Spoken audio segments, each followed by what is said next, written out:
Nice to see y'all. I might kind of slow roll us just in case there are any more people. Looks like there are a couple more people who are hopping on. So we've been using this session for the past couple of months, I think all year, for demos. And a lot of the demos have been around vibe coding. That's been a big theme for us.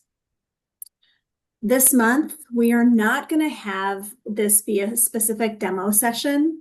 I mean, mainly because the amazing people who help support this monthly meeting were getting ready for the session we had last week with the coalition-wide meeting to really showcase the vibe coding work that's being done.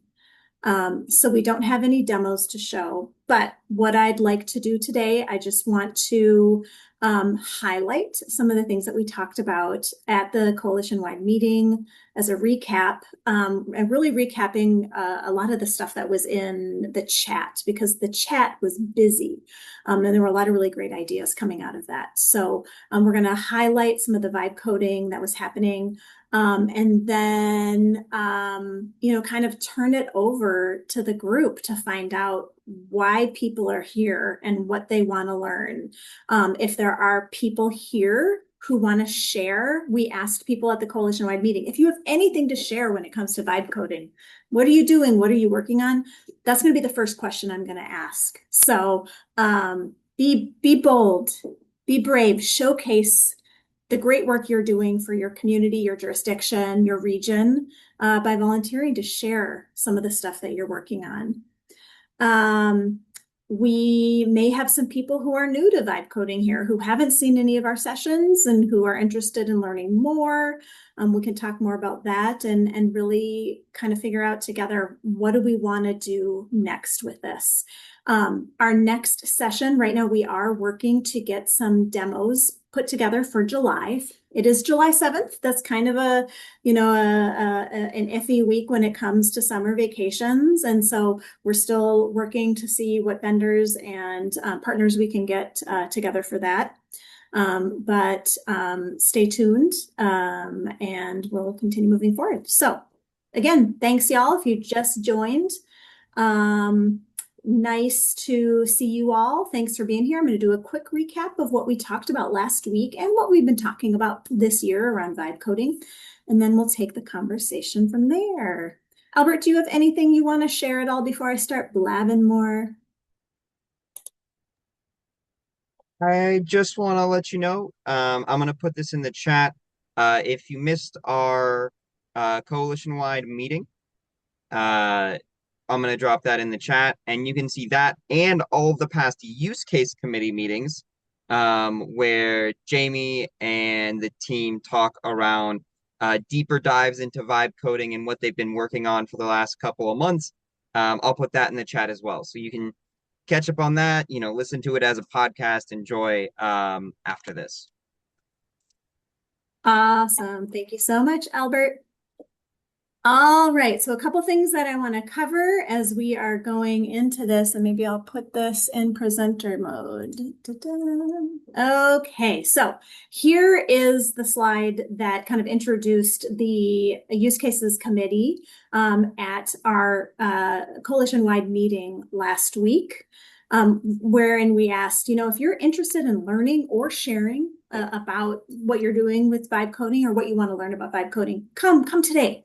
So there might be some members here who aren't normally here, and we want to hear from you. And like I said, we want to start with, share what you're building. If you're building something cool, if you're building something interesting, if you're just building to learn, we want to hear about it. We want to learn about tools and workflows. Bring a project idea or questions. If you are new to this and you're like, I want Jamie, we need to start at ground zero, let me know, because maybe there's a group we could spin up that starts at ground zero. We could have a group at ground zero. We could have a group that's already experimenting and doing things. But remember, the value here is us coming together and sharing and learning. And for me, it's showing the value of AI in the public sector. I'm not getting a ton of slam dunks when it comes to value, and I know that we can find that for our jurisdictions. And I'm really glad to be here with you all. Okay, so Here's just a quick overview of some of the things if you missed last week or you missed reading every single amazing chat thread, some of the things that our members have built or are working on.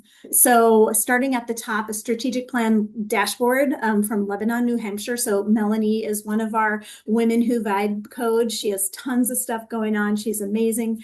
She couldn't be here today. She is, I think, presently watching The Mandalorian and Grogu with her family in 3D somewhere. So, yay, vacation. She's doing it.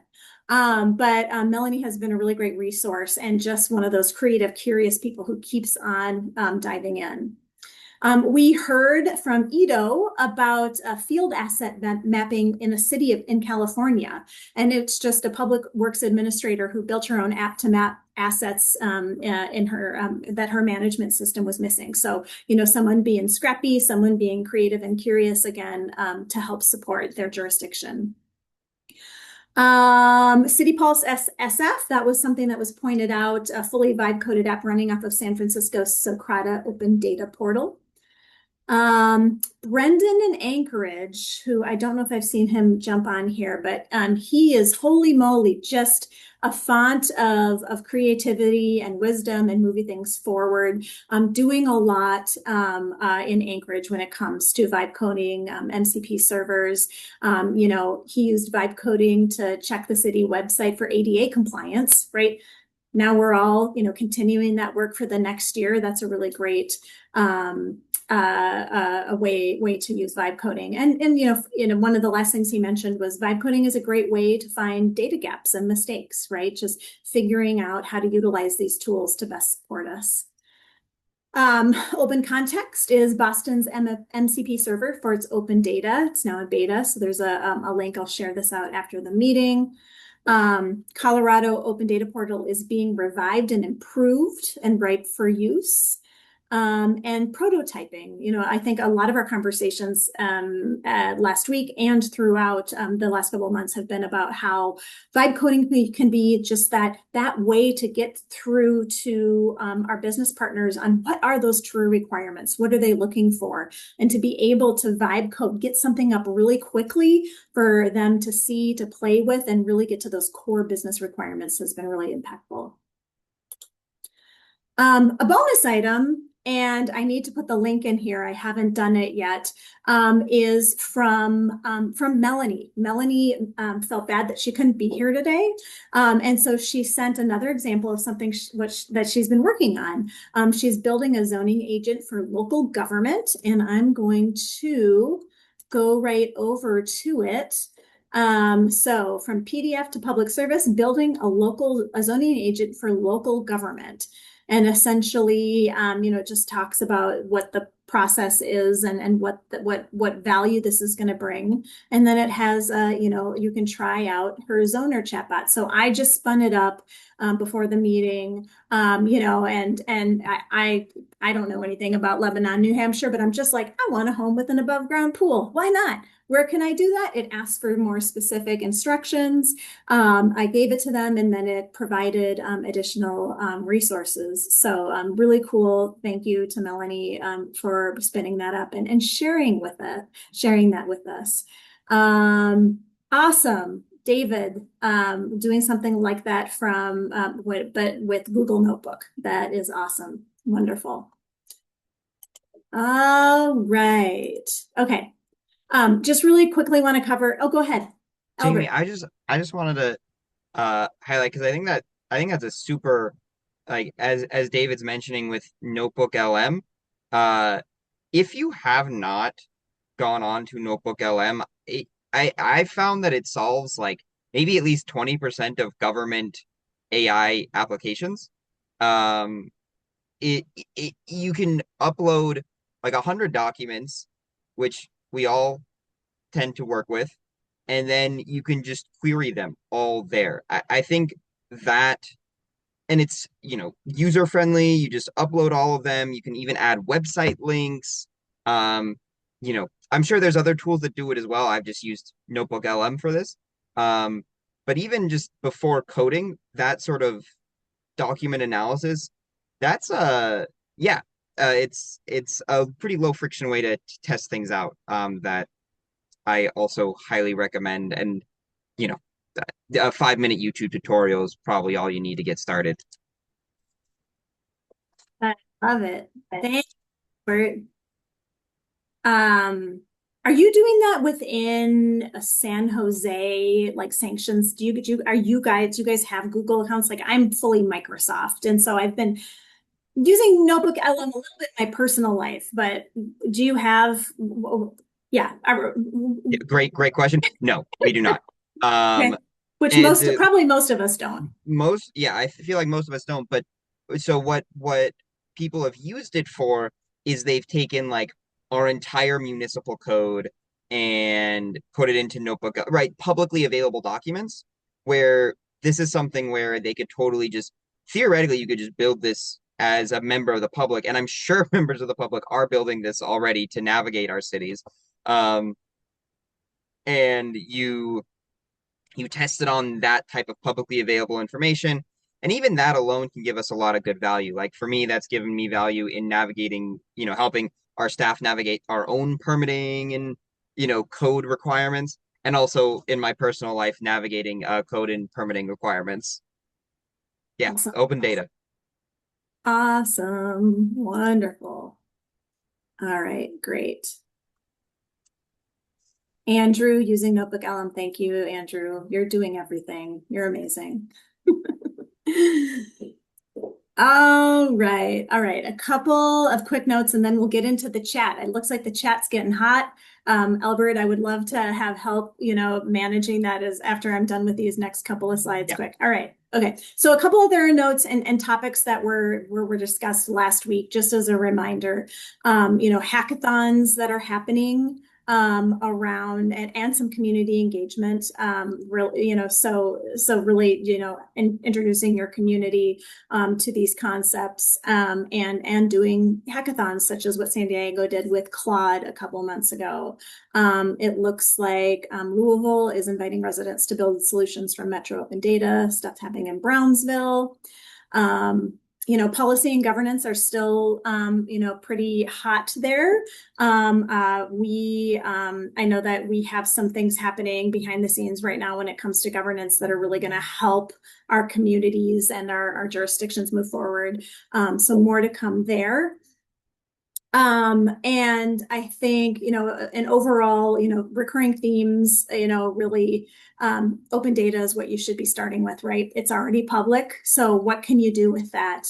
We in IT are shifting roles toward validating, piloting, and operationalizing, rather than gatekeeping.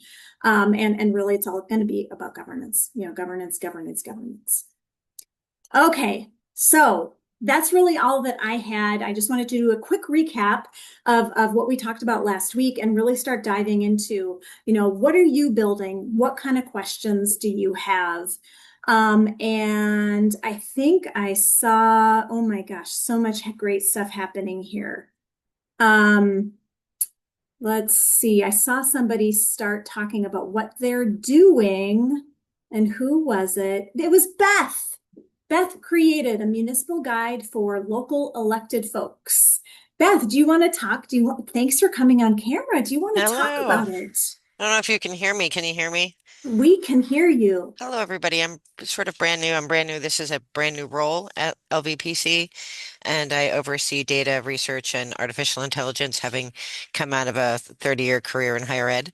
So, my first task here was we represent two different large counties that have big cities and 64 municipalities, and we used to have a PDF version of all the elected officials, right down to like the sewer zoning and the zoning folks and stuff like that, and the poor person that is responsible for changing and fixing that. Um, it was a labor of love on her behalf. So my first task when I came on board was I ended up using Claude. That was the tool that worked the best. And it was really a great opportunity to work with other people about how to organize their data. And I was interested to know if other folks have that issue in working with their teams, the data was all over the place. So to get everything organized in a way that I could actually ask good questions and get something built. But by and large, the model was built within, I don't know, 20 minutes. It was getting the data scrubbed and in its right, because like if you were Dr. Ritter Guth and then Dr. Beth Ritter Guth, doctor was the first name no matter what, right? So we had to help the person organize their data. So anyway, so it was a lot of fun to build, and I have the code if anybody wants to do that. If anybody wants to walk through it or at some other time or email me or whatever. It's getting really loud back here, so I will yield my time back to the floor. All right. Thank you so much, Beth. And I don't think many of us in the public sector don't have our data ducks all in a row. So we hear you loud and clear there. Albert, did you have something to add? I was just gonna say, Beth, if you're offering, we're taking. If is the code available on a GitHub? Is there a place for us to see it, I can or toss even? it up in GitHub. Yep, I can toss it Oh, up. Yep. awesome, awesome. And I think you received an email. You should have received an email from Jamie. So if you're able to send it our way afterwards, that would be fantastic. Um, Absolutely. My day ends in a few minutes, but I will send it out tomorrow.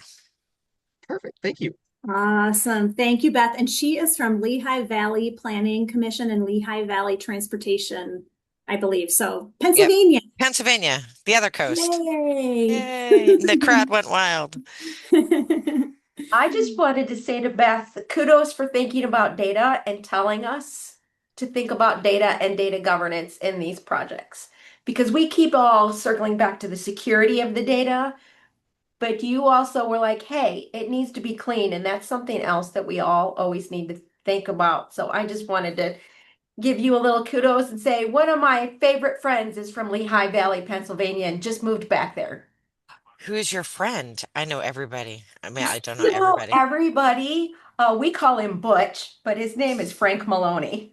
I don't know Frank Baloney, but I Oh, actually live in Carbon County. I don't actually live in the Lehigh Valley, but I'm from the Lehigh Valley.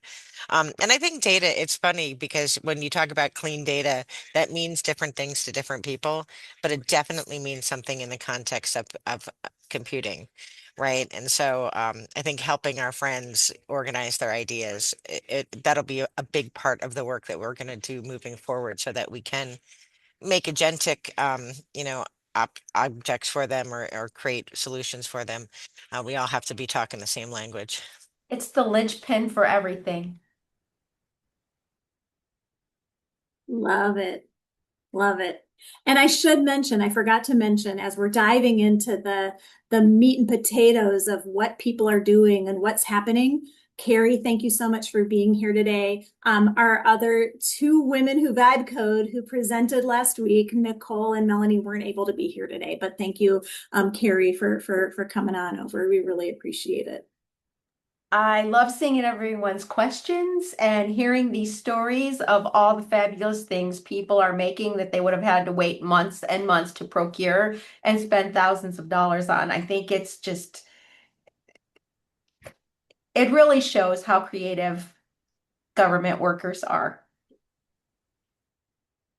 Agreed. Agreed.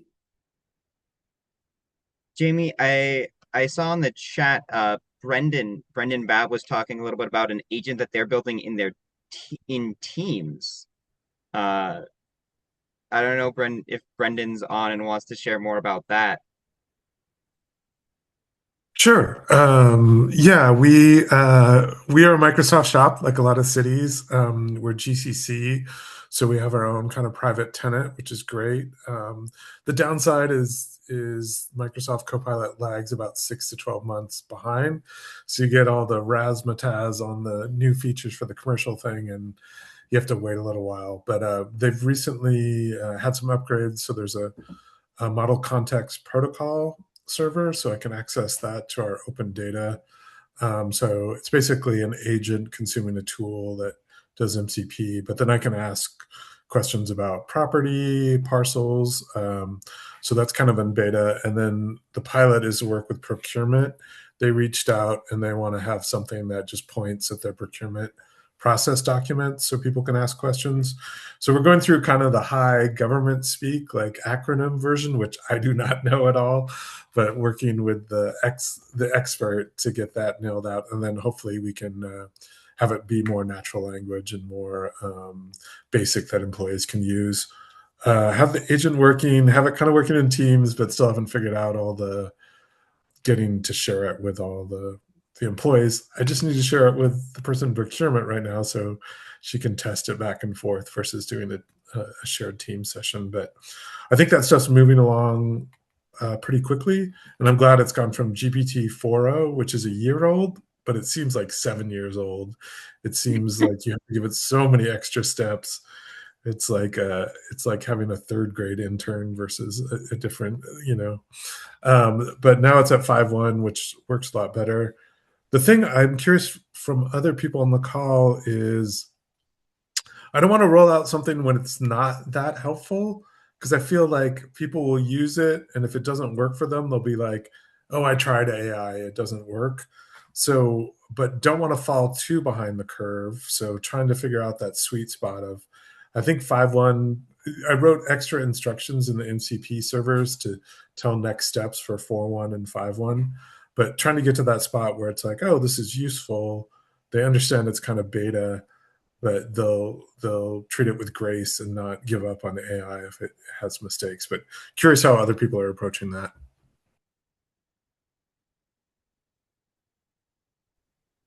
My name is Tiamat. I'm private citizen. um, so I think that from applicability of AI perspective of is it useful or not, I think you start where I start usually is what are the big pain points, right? Because that a 80% solution for that actually will provide enough value for people to like it, so to speak, right? That's one thing. The other thing I would say is whenever you're building AI components, be it MCP servers or agents, evaluations are super important. So spend as much time writing evaluations as you do it in building it, because that tells you kind of based on your perception of what the usage will be out there in the wild, is it performing correctly or not? And with every update to your component, you can rerun those and see if there's been a regression, right? So that's super important. And then I would kind of survey when you actually release something, survey how are people using it? What are the prompts that they're sending to it? Incorporate that back into your testing, right? Because that shows you how people want to use it. And so you make your component, especially if it's agentic and non-deterministic, adapt to the evolving nature of the usage model. That is really great. I appreciate that. One question I had, Brendan, and I think there might have been a comment about it, just in terms of cost when you're starting to do this with Microsoft, because I think for me, I'm just like, we will do some experimentation and then we'll release it and it'll just explode. And I know we'll do more due diligence than that and figure out how much it's going to cost. But do you have a sense of like cost yet, or is it still just very much exploratory? It is exploratory. I have an innovation team and a small budget, so I'm paying $200 a month for a message pack. That's like 25,000. And I like to think of them as like state fair tickets for rides, because they seem to cost different amounts. Like one message is 8 tickets, another is like 15 tickets or 2 tickets. So I don't have a good idea on the consumption, but I feel like there's a big enough overhead to do piloting and testing. And during that time, kind of get a rough estimate. I assume it'll be more expensive than I want it to be, but I think hopefully if it's useful, and I preach, yeah, the 200 has lasted a long time because I can't get it to consume any of the tickets. So to Albert's question, once I get that hooked up, then I guess I've consumed 8 tickets, 8 messages. So I think it will be more. I think some things like generative answers are 20 messages at a time. So I wish it was just more straightforward. But even tokens are hard to figure out how many you're consuming. So it'll be a learning process. I hope like San Francisco or Seattle or other places that have those out there. I'm not sure if they're doing the paid tickets or just have free Copilot chat out might know. Have you ever asked Brendan, I've done this. Have you ever asked them, an AI itself, how do you compute tokens? Because they don't have any idea either. Well, I that have depends. not, but that is a good point. Did you put an attachment and how big is the attachment? Did you also ask me to draw a picture or did you just ask for a research answer? It's sort of like whatever the output size is and the complexity of the output determines tokens. And it seems like the AI models themselves really aren't even clear on how they're charging that. The weird one for me is I can have a Cloud Code write MCP servers and I can enhance them. And I had one that was consuming our real-time bus information. And then I was like, oh, what buses are late? And how about now? And it's like, it didn't know what time it was. Like the model itself didn't know the time of day. So I'm like, oh, I have to, yeah, there's weird things about thinking about what state it actually knows. That's funny. Just side note, we just went through all of our budget presentations in the city of St. Paul, and one of my colleagues is a very, very prolific user of Claude. And the title of their presentation was Tuesday, June 1st, 2026. And today is Tuesday, June 2nd. And I'm like, I think you got to be checking that stuff.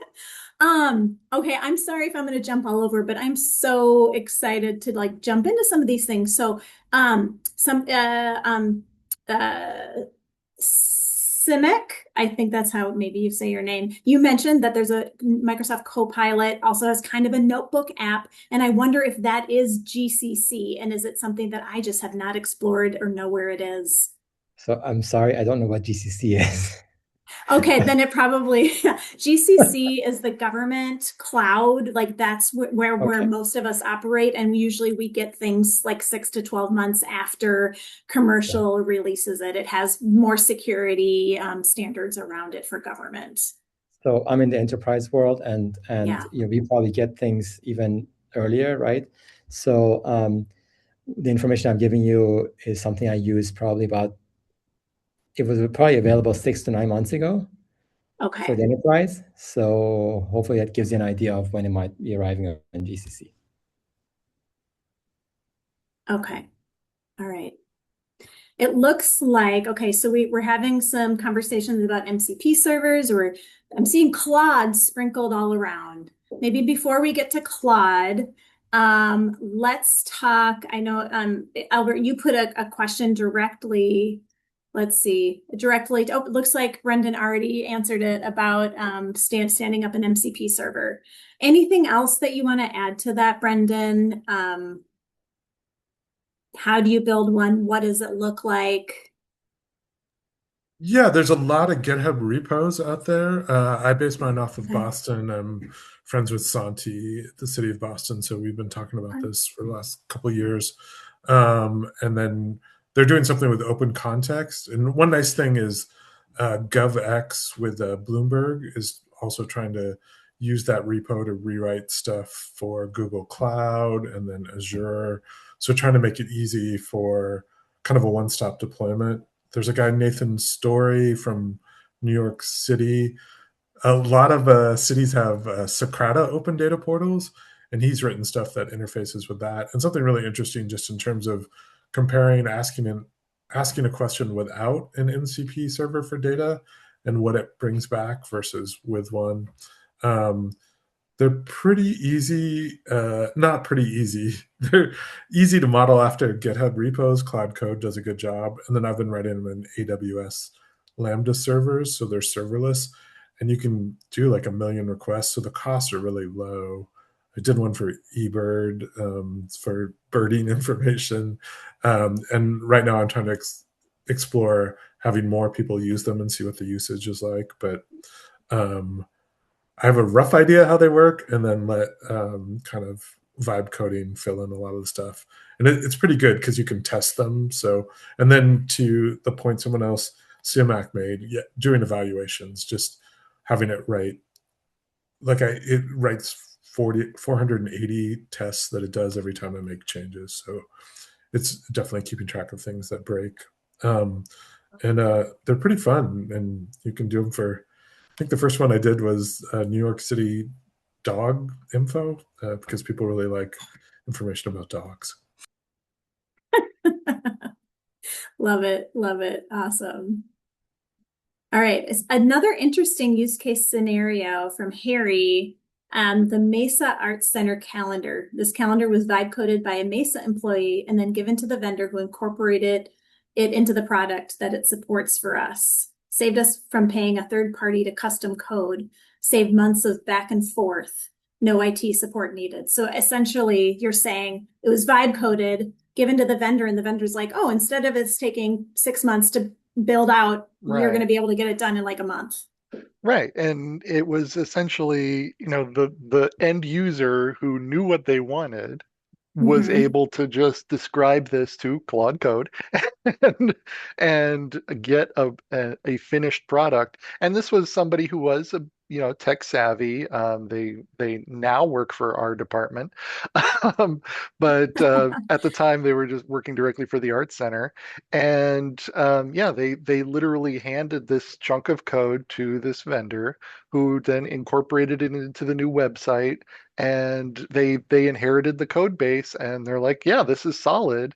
They likely cleaned it up a little bit for them, but there was none of the back and forth like, oh, I think it needs to do this, or oh, can you highlight our venues in this way, or oh, that we need to add accessibility for ADA compliance, all the fun stuff that you have to usually go back and forth with web designers.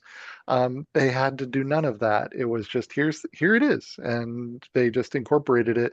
And the part the reason I bring this up is it seems to trigger a lot of discussion when I talk to the people who are stuck in the old gatekeeper mode, where it's, oh my goodness, why did we let that happen? Oh, well, what's the what's the consequence of letting that happen? We have an app that's fully supported by an outside vendor that we didn't have to pay to be made. Uh, I see no downside to this. So yeah, I wanted to bring it up in this context to see if anybody else is running into those personalities, and how we address that. Thank you, Harry. Any advice or feedback for Harry? I feel like I'm talking too much, but one thing. Oh, look, there's someone has a hand up. Ankur, you want to go ahead? Hi, just a sec. Just allowing my camera here. Yeah. Hi. So, yeah, this is fantastic. And this is how, the future of work is going. A little bit of intro. I am a private citizen as well. I know Cymark is also. So, prototypes are becoming the new specifications because, like what Harry just said, you can be very close to defining exactly what you want, and then whoever is the vendor can integrate that much quicker, saves a lot of back and forth. And I believe this could be the future of work model, long term, like 6 months, 8 months, when vibe coding tools and become more prolific and more users adopt it. Then I think there'll be a couple of forward deployed engineers, as the latest Silicon Valley is calling them, a couple of forward deployed engineers from the vendor side working for a big project, and more people, the users directly writing the specs, and couple of those forward deployed engineers just being able to maintain the whole project for you. So this could be this is my thoughts on how the future could be. Well, Yeah, thank you. Thank you for sharing. and I wanted to answer Albert's question. Then, in this case, the vendor was very excited. And they saw the value that this was going to, accelerate things. That they weren't going to have that. They're frustrated on that side too when we have all this back and forth, and they go off and design something and bring it back to us that doesn't quite meet the requirements, and then they have to do it again. This was a case where, again, this particular user was technical enough that they gave a prototype that was very close to just able to be dropped in. So yes, this vendor was excited and very happy to just to take it on. Um, to Ankur's uh, other examples in this same genre, I could see where, a very early prototype or somebody who isn't as technical could give something that just wouldn't fit. And then you're kind of back to where you were with the back and forth. But I think there's still some advantages to doing the Vibe prototype because it is going to be closer visually and user ability better than what the old way of doing it. So Thanks, y'all. Love it.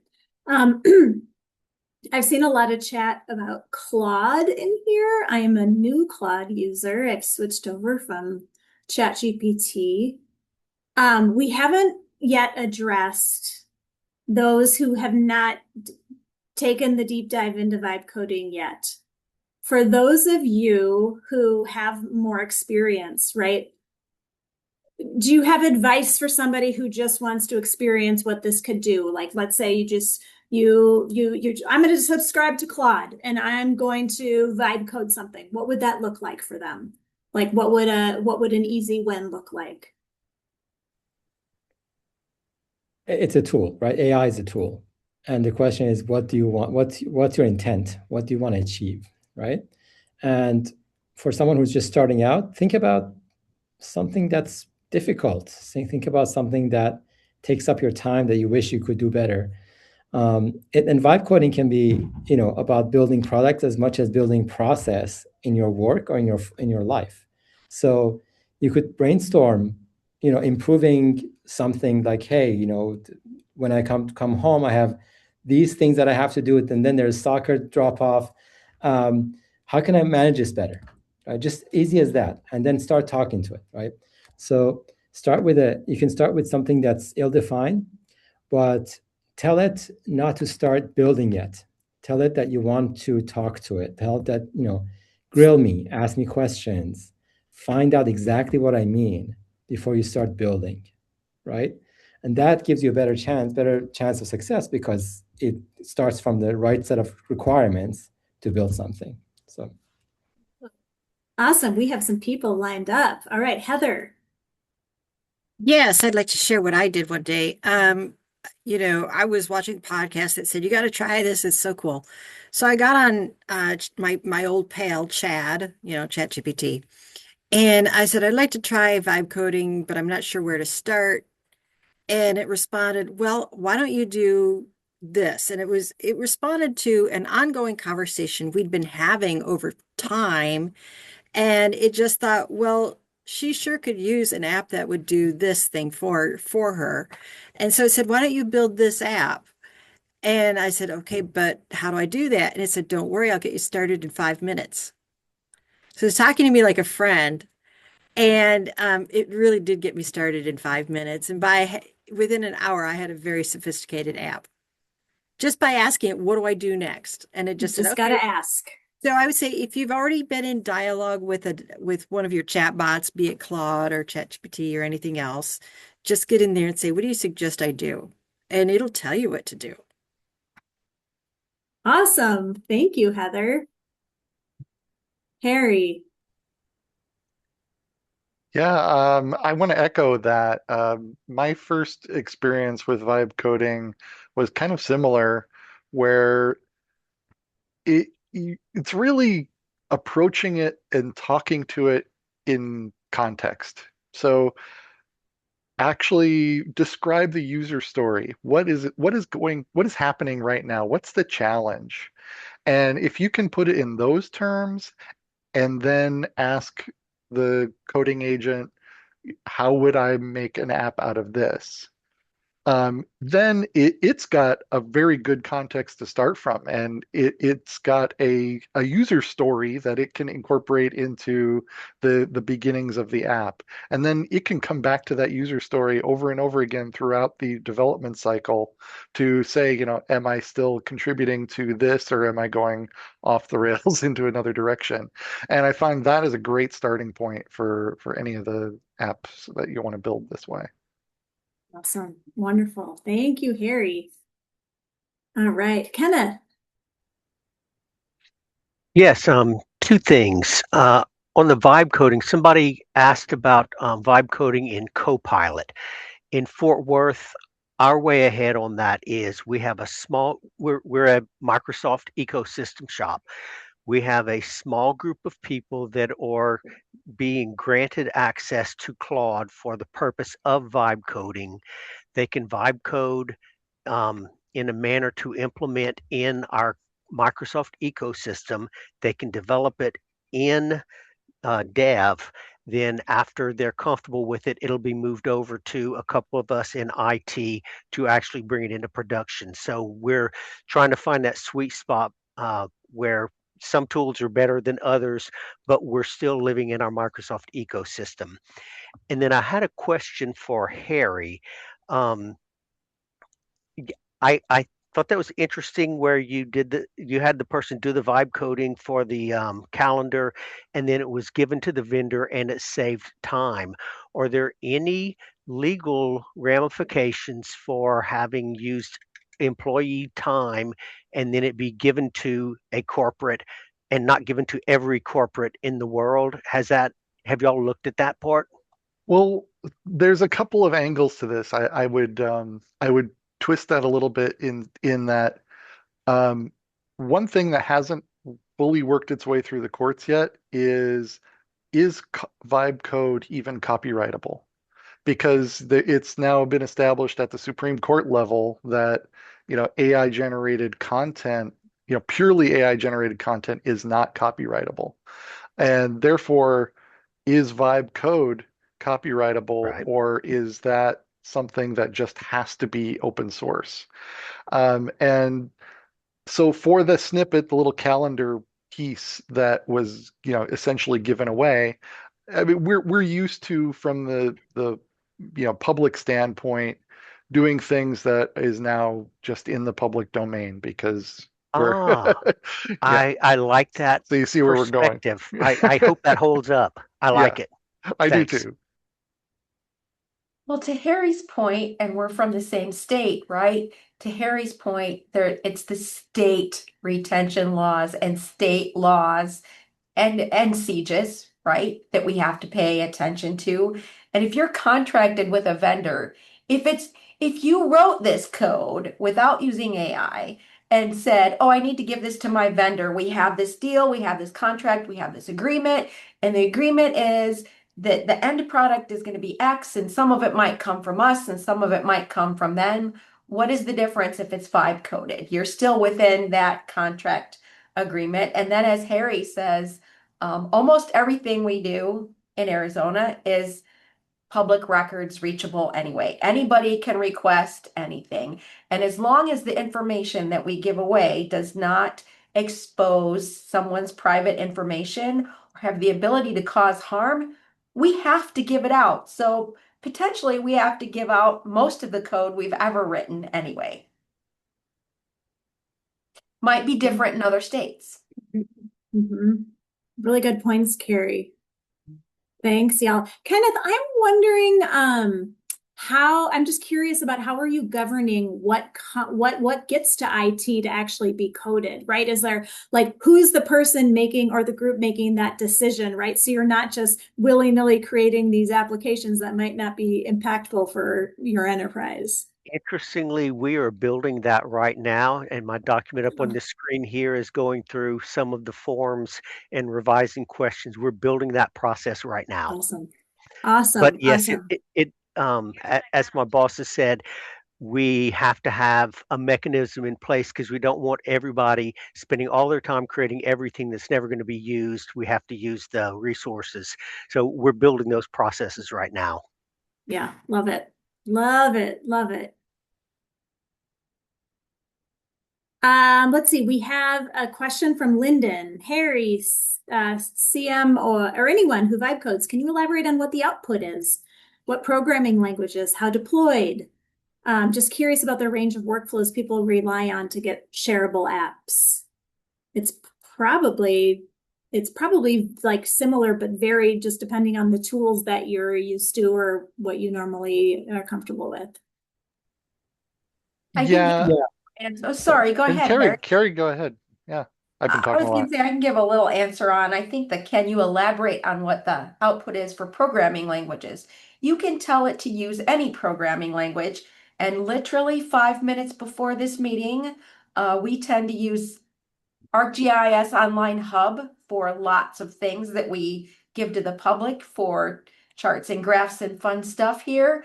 And their JS chart is not exactly the same as the JSON chart that is out there for the rest of the world. Esri has to put their little scent on everything there. And it's a pain. So I just took the actual link and said, here's the link. Now develop a chart for me that looks like this and use Esri JSON chart creator, not what's out there in the world. And ta-da, 30 seconds later, I had the fixed one. But if I had tried to do that by just reading their documentation, it probably would have taken me 2 days because the documentation leads you around in circles and links, link, link, link, link, link, link, link. But the tool I use, which is Kiro, most of the time I use Kiro because we're an AWS shop and a Microsoft shop. Kiro said, oh yeah, I can read all of those things. And here is your beautiful graph. Done in 30 seconds. So yes, it can do any language that you can feed it some background for. Yeah, my example in that space, so we have a large legacy app development group in Mesa, and we're an old school Microsoft .NET shop. So we've got legacy code going back to .NET 1.1 and a big pile of technical debt there, trying to update those things to the modern framework, to .NET Core, where it could live in Linux or on Windows servers. So it fully understands all of those layers and the nuance of converting some of that old code to new code.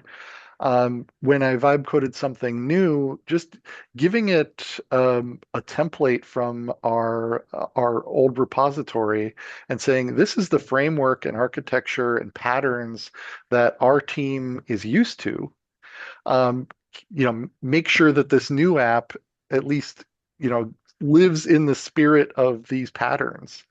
And that gets into some app development architecture and just good coding practices that are baked in from years of a team trying to work together and support their legacy code. um, and there's some baggage there too. And it what I found, again using Claude Code, it picks out all of that stuff, gives you the good and tells you about the bad, and will actually give you good justifications to deviate. Like we had an old a logging framework, and it extended it and gave a whole new path for the team to turn their logging framework into something that would work for coding and auditing across all of their apps. And it was came out of a little Vibe project. So things like that are, it's not directly to the language question, but another example in that was the front end of one app. Did a parking administration app, which, by the way, if there's any startups in this community, I'm looking for somebody to buy this parking app and take it off and do something with it. The the front end, because of the community around it, Claude just naturally went to React and TypeScript, and that's what a lot of front ends are written in. That's what you'll find the most experience in doing out in the community today. So it gravitated to that, and it made it easy to prototype using that. But then when it came to making this production ready, said, you know what, we are a .NET shop. Eventually, this is the human developers who are familiar with the .NET framework are going to want to maintain this. Let's convert that React to Blazor, which is Microsoft's more recent front end technology, and it was easy to do that. Which, yeah, I mean, that would have been like a year-long project if you had a finished app that was completely written, its whole front end was in one language, and you want to go to another.